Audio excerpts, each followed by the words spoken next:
ariko byahereye na kera ntimugire ngo ni n'ibi by'intambara gusa baduhereye kera baduhereye kera na mbere yaho intambara cyangwa igitangira bigahora ndetse tukabiyama tukabirengagiza tukareba hirya barabanza banga ambasada wacu. Hello beautiful people, reka nizere ko mumeze neza aho muri hagiye hatandukanye. Nyemerere nongere mbahe ikaze ku muryango mugari wa Legend Nations TV, aho duhurira tukamenya byinshi bigiye bitandukanye mu makuru agiye atandukanye tubagezaho. Ariko munyemerere mbahe ikaze by'umwihariko mu gace kacu ka trending news, ni ukuvuga amakuru abagezweho by'ako kanya arimo agenda acicikana hirya no hino.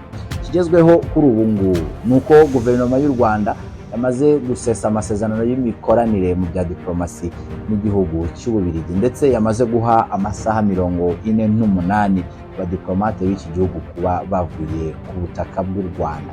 Uti byagenze bite?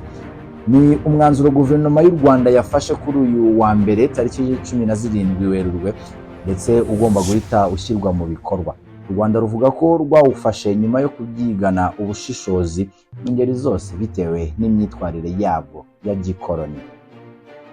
Itangazo ryashyizwe hanze na Minisiteri y'Ububanyi n'Amahanga y'u Rwanda rivuga ko Ububiligi bwakomeje gutesha agaciro u Rwanda, yaba mbere no mu gihe cy'amakimbirane yo muri Repubulika na Demokarasi ya Kongo, aho Ububiligi bwagize uruhare mu mateka mabi by'umwihariko mu gukora ibikorwa bibangamira u Rwanda. U Rwanda rwavuze ko uyu munsi Ububiligi rwafashe uruhande mu makimbirane ari kuba rujya ku ruhande rubangamiye u Rwanda kandi rugakwirakwiza ibinyoma n'uburyarya kugira ngo hafatwe ibyemezo bibangamiye u Rwanda, ariko byose bigamije guhungabanya u Rwanda n'akarere muri rusange. Itangazo rinavuga ko abadiplomate bose b'Ububiligi mu Rwanda basabwe kuva mu gihugu mu gihe kitarenze amasaha 48. Itangazo rikomeza rivuga ko u Rwanda ruzubahiriza amahame mpuzamahanga ya Vienne rurinda imitungo n'inyubako z'Ububiligi biri mu Rwanda. Perezida Paul Kagame yaraherutse kuvuga ko u Rwanda rudashobora kwihanganira imyitwarire y'Ububiligi, ko rugomba gufata umwanzuro ukomeye. Yagize ati, turashaka kuba abanyarwanda, ntabwo dushaka kuba ababiligi. Byago bimwe dufite ni ukuba twarakolonijwe n'agahugu gato mu Rwanda, ndetse ako gahugu kagate mu Rwanda kakarucamo ibice ngo rungane nkako. Ubwo ni Ububiligi mvuga, kandi ndaza kubyihanangiriza. Ububiligi bwishe u Rwanda mu mateka arenze imyaka 30, rukajya rutugarukaho abasigaye rukabica. Twarabihanangirije kuva kera, turaza kubihanangiriza n'ubu. Umukuru w'igihugu yavuze ko Ububiligi aribwo bumaze iminsi bushishikariza ibihugu n'inzego zitandukanye ko zafatira u Rwanda ibihano. Ibi yabigarutseho ubwo yaganiraga n'abaturage b'umujyi wa Kigali muri gahunda yiswe kwegera abaturage. Yagize ati, ubu buracya twapfuye kubera ibihano, n'abariya bafite uruhare mu bibazo nibo basaba ibihano. Wababaza uti ni iyihe mpamvu y'ibi bihano? Bati ntabwo tubizi, ariko Ububiligi bwatubwiye ngo dufate ibihano. Minisitiri w'Ububanyi n'Amahanga n'Ubutwererane Ambassador Olivier Nduhungirehe mu kiganiro yagiranye n'ikinyamakuru Igihe muri Gashyantare muri uyu mwaka 2025 yasobanuye ko mu nzego Ububiligi bwashyizeho igitutu kugira ngo zifatire u Rwanda ibihano harimo Banki y'Isi n'Umuryango w'Ubumwe bw'Uburayi EU.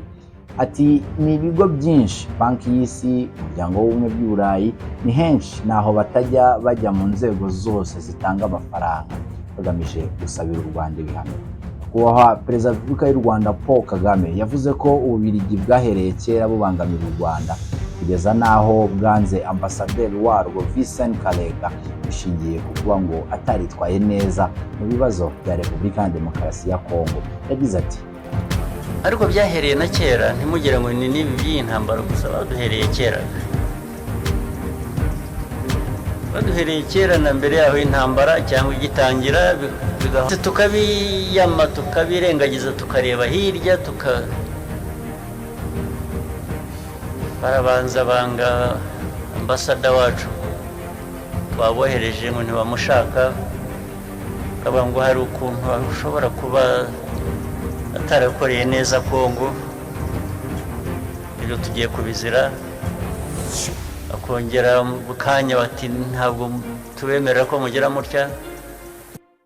Nyuma y'uyu mwanzuro w'u Rwanda, Minisitiri w'Ububanyi n'Amahanga w'Ububiligi Maxime Prévost yatangaje ko igihugu cye nacyo kiza gusubiza ashinja u Rwanda kutayoboka inzira y'ibiganiro mu gihe hari ibyo impande zombi zitumvikanaho. Bivuze ko Ububiligi nabwo buza kwirukana abadiplomate bose b'u Rwanda bari ku butaka bwabo.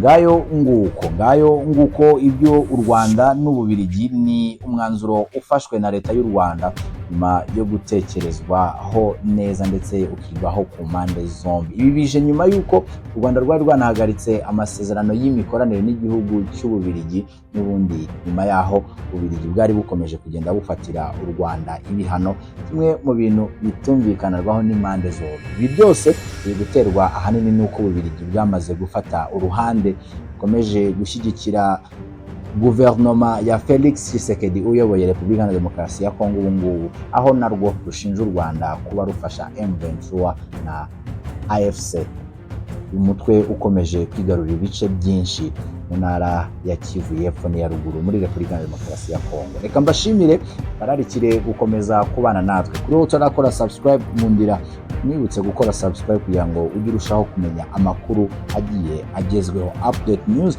n'ibindi byinshi tugenda tubagezaho. Ndabashimiye, Imana y'amahoro ikomeze kubishimira. Ye ndi Mico Myiza Axel.